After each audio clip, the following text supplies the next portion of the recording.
Ya lo anunciamos antes de la pausa. Estamos con mucho gusto recibiendo a Juan Andrés Elordoy, periodista, querido colega. ¿Cómo andás, Juan Andrés? Hola, ¿qué tal? Buen mediodía, ¿no? Buen mediodía, buena mañana.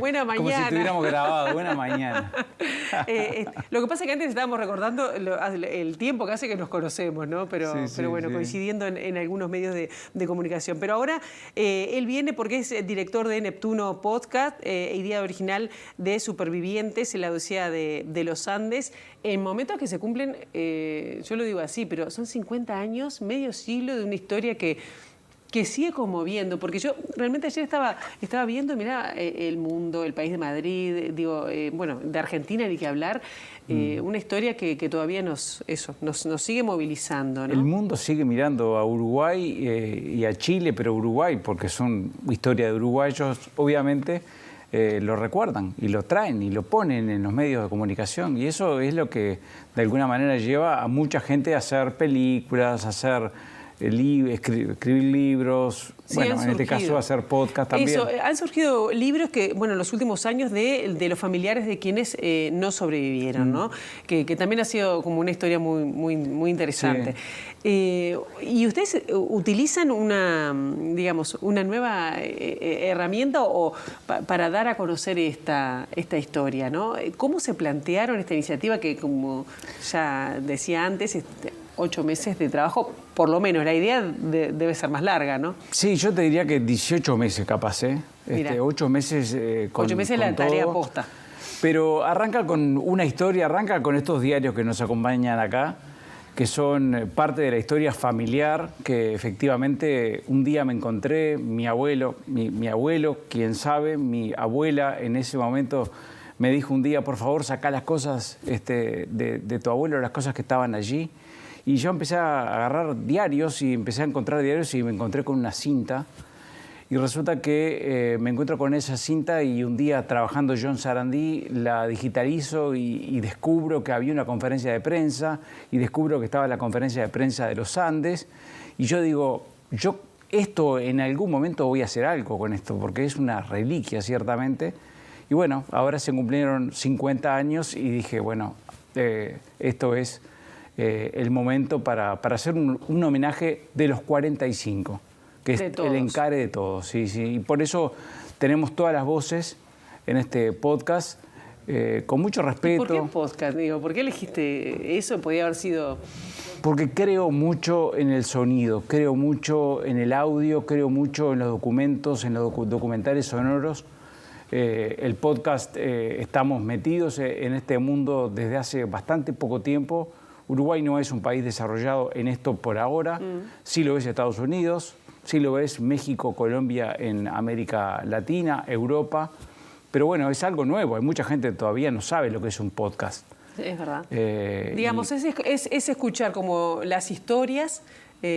O mejor contalo vos, que vos lo sabés. No, además, lo bueno que tienes es que lo podés escuchar en cualquier momento. Yo lo que digo, tenés el celular ahí. No me lo vas a mostrar. Que no, bueno. Ya lo ves. Yo digo, todo el mundo tiene un celular. Y bueno, para escuchar un podcast necesitas un celular. O sea, tenés una aplicación y la aplicación te conecta con ese archivo de audio y lo escuchás en el celular, con auriculares.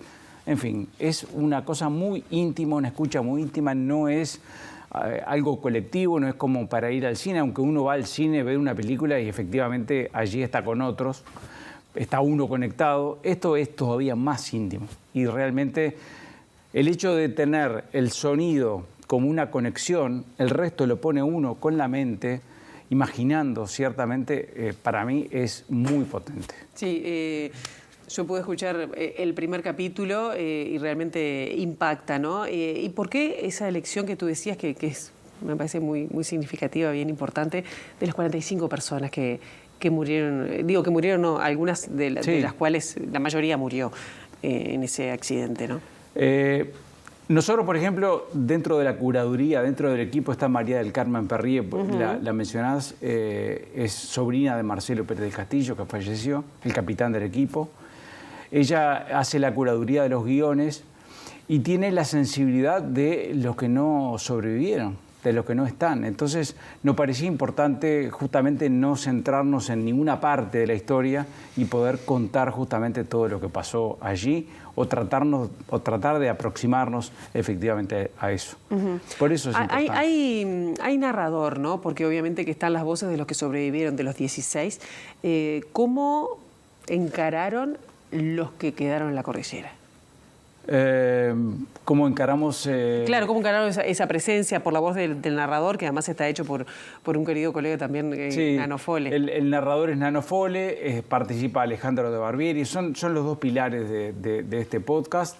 Nano narrando, contando la historia.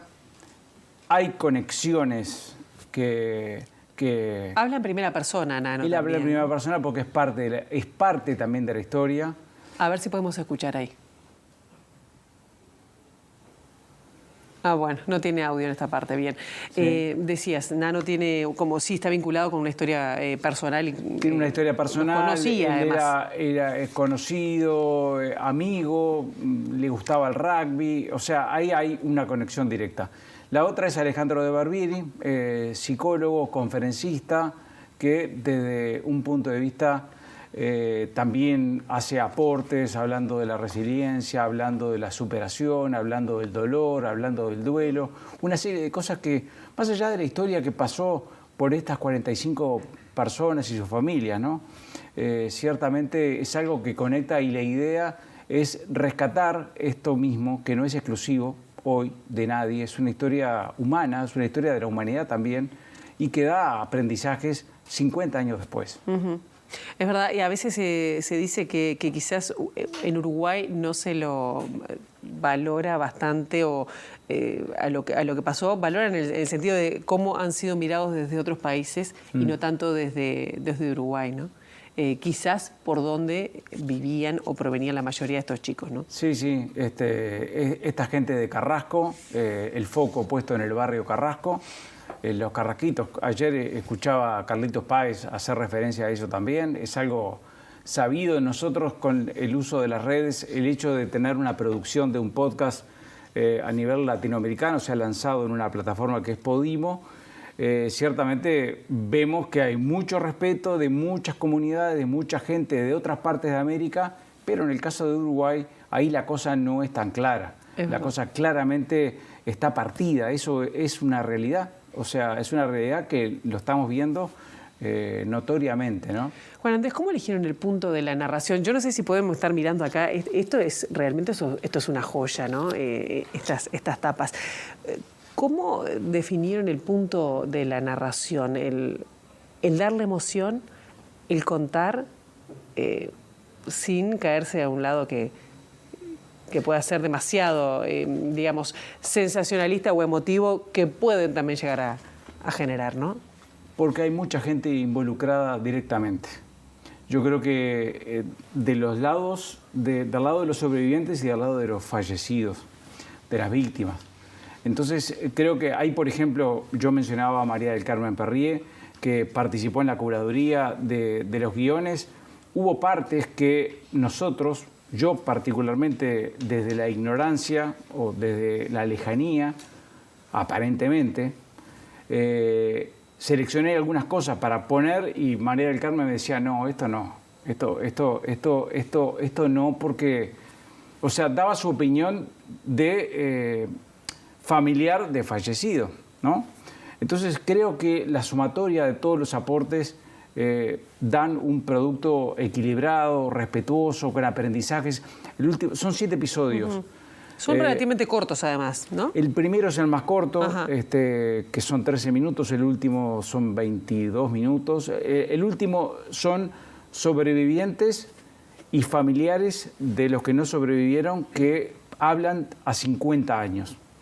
Todo lo anterior, los 6 episodios anteriores, es el relato. Hay una cosa que surge de la conferencia de prensa del 28 de diciembre de 1972, donde Roberto Canessa, porque en la conferencia estuvo solamente Canessa, Parrado se quedó en Chile. O sea, estuvo Canessa, el cuento de lo que fueron los 10 días de la caminata es solamente de Canessa. Prácticamente, eso va a estar en el episodio 6, digo va a estar porque no está publicado todavía, es una maravilla. con un montón de detalles que lo cuenta un chico de 19 años en ese momento. Se le nota la voz de chico, es una voz, sí, claro, sí, una voz bien joven. Sí. Una voz finita, él incluso cuenta todo lo que fue. Para mí es muy importante el 21 de diciembre. El 13 de octubre, por cierto, pero el 21 de diciembre, que es cuando hacen contacto directo con el arriero, con Sergio Catalán, es muy importante. Y ahí hay conexiones con periodistas que también participan, Tomás Friedman, Horacio Mayer, que estaba en El Espectador, que fue el primero que aportó. Hay muchas cosas de comunicación también, de periodismo. De cómo se cubrió. No, por eso ves las tapas estas y te llama la de la atención. Memoria, la importancia de la memoria, la importancia para nosotros los periodistas de tener un audio. Yo me lo encontré porque mi abuela un día se le ocurrió sacar las cosas y me pidió a mí que sacara las cosas de la guardilla. Y porque se te ocurrió escucharlo. Y se me ocurrió escucharlo porque dije, me picó la curiosidad, ¿qué es esto? Claro. Y ese material no sé dónde está. Mucha gente que está atrás del tema no la ha encontrado. Eso a pesar de que pasaron 50 años. Claro. Hay material, tiene mucha información con respecto a lo que es la conferencia de prensa. ¿Recibieron material, otro material de audio inédito?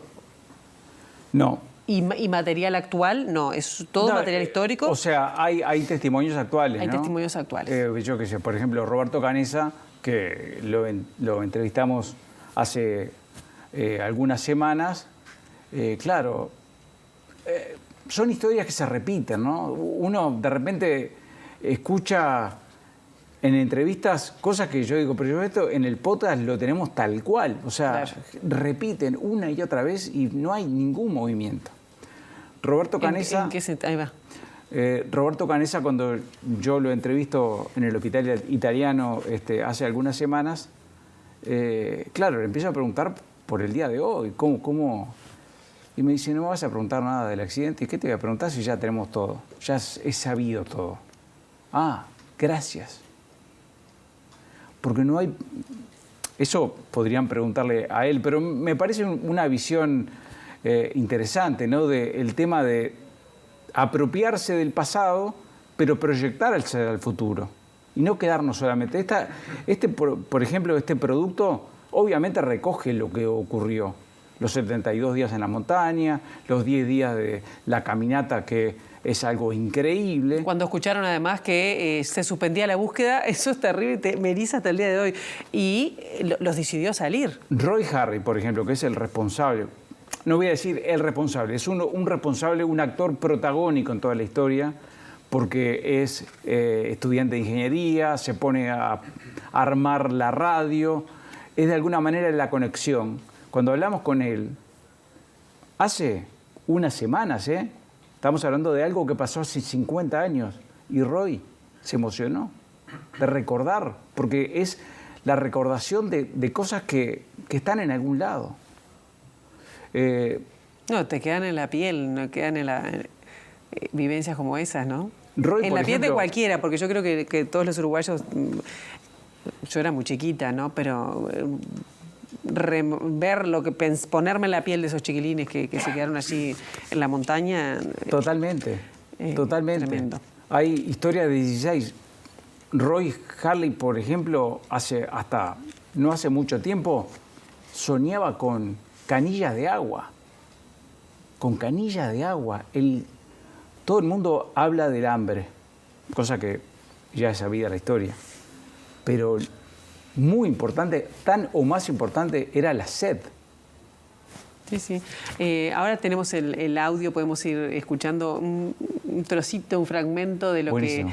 que, no sé, de lo que leía, de lo que va a ser la voz de Nano Fole. A ver si lo escuchamos Fue hace ahí. 10, 15, 20 días y pasaban y seguían escuchando teorías. Jamás compré ninguna y siempre consideré que estaban locos de remate. Bueno, ahí Connie está. Hughes, el directivo del club de rugby, el profesor de los muchachos, razonaba con sentido común. El paso de los días esfumaba las esperanzas de que hubiera sobrevivientes.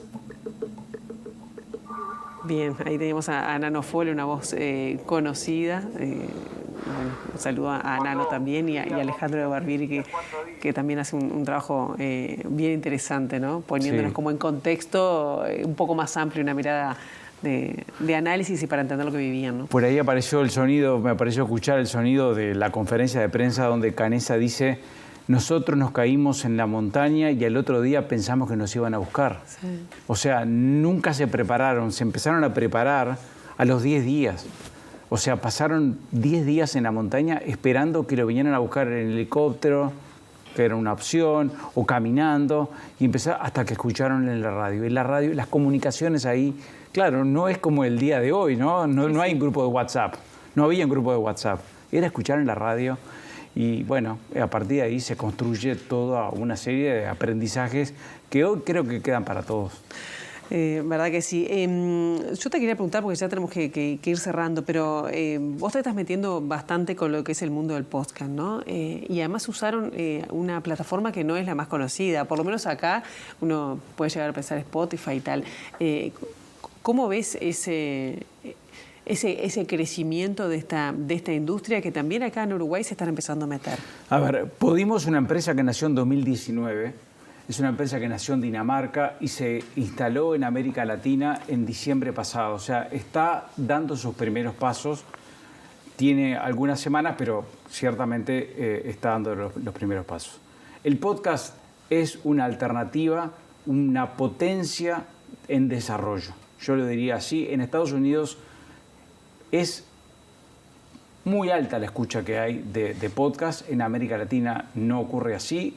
En México, Colombia, Argentina, algo en Chile. Uruguay está empezando, pero es una herramienta más, como tantas otras. Bien, te estás metiendo entonces en todo eso, ¿no? Sí, me estoy metiendo porque es la posibilidad de conectarse diferente con las cosas. A nivel de educación, por ejemplo, ahora que estamos hablando tanto de la transformación educativa y todo eso, el podcast aplicado a la educación es una realidad en España, por ejemplo. Y la enseñanza de idiomas, la BBC, la enseñanza de inglés, cómo te plantea situaciones, es como bien interesante. Juan Andrés, ¿qué te quedó de todo esto? Me queda la emoción de poder compartir algo que es un producto hecho por uruguayos. Eso lo hablábamos mucho con Nano y con Alejandro. Es un producto, está Gabriel Pastor. Es verdad. La participación de Freddy Besio, la participación muy importante. Freddy Besio, no voy a decir que es el hijo del zurdo porque él podría decir que el zurdo es el padre de él, ¿no? Pero bueno, eso es algo... Pero hay mucha gente... Está encargado todo lo que tiene que ver con sonido, postproducción de sonido y demás, que es fundamental en un podcast, ¿no? Es fundamental. Y yo créanme que uno escucha el momento del accidente que está lo escuchaste tú. Sí. Y estás adentro del avión, ¿o no? Sí. Estás adentro del avión. Y eso es un logro, no hay imagen, obviamente, uno se va imaginando. Por ejemplo, Canessa lo cuenta en ese tramo, ¿no? Lo que estaban cantando los chicos en el momento del accidente. La conga. Sí. Están cantando porque ellos, cuando empiezan los pozos de aire, se empiezan a reír de la situación. No son conscientes nunca de lo que está ocurriendo. Hasta el momento que pegan. Hasta el momento que pegan con el ala en la montaña y empiezan a deslizarse rumbo abajo, esperando que peguen con algo y finalmente no pegan con nada. Todo eso está contado ahí. Se contó en la conferencia de prensa que fue el 28 de diciembre de 1972 y es un material que uno lo escucha y uno se mete en la historia. Sí, es verdad. Juan Andrés, muchísimas gracias y mucha suerte con el podcast. Muchas gracias. Y nosotros ahora nos vamos